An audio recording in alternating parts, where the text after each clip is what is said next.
Goeiedag, ek groet jou in die kosbare naam van Jesus Christus. Daar sal altyd 'n deel binne in jou wees, wat dinge veilig wil speel.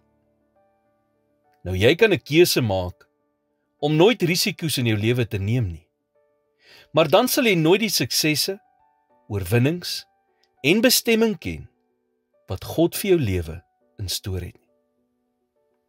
Dit verg moed, om jou Godgegewe drome na te jaag. Daar is eintlik net 2 tipes spyt. Daar is die spyt omdat jy aksie geneem het, en dan is daar spyt omdat jy nie aksie geneem het nie. En die feit is, dat die meeste mense spyt is oor die geleenthede wat hulle kon benut het, maar te bang was om te benut. Geloof is om op God te vertrou. Maak nie saak hoe onmoontlik dinge lyk nie. God is lief vir dit wat onmoontlik lyk, want niks is vir hom onmoontlik nie. Kan jy nog onthou met die vermeerdering van die brood, toe Jesus die 5000 gevoed het in Matteus 14? Vers 20 en 21 sê, en almal het geëet en versadig geword, en hulle die oorskot van die brokstukke opgetel, 12 mandjies vol. En dit was omtrent 5000 manne wat geëet het, buiten die vroue en kinders.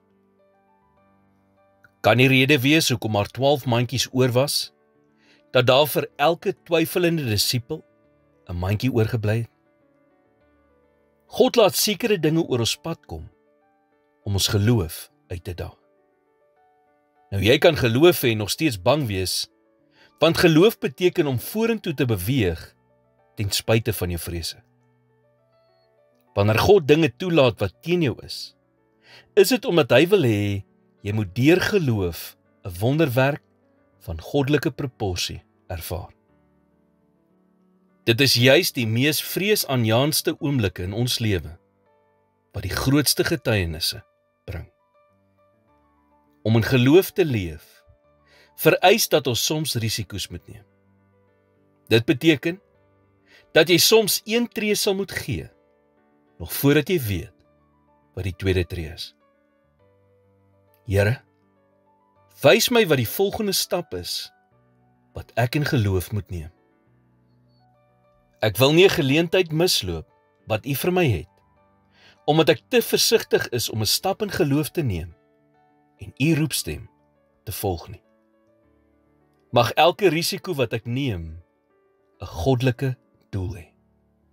In Jesus naam bid ek dit. Amen.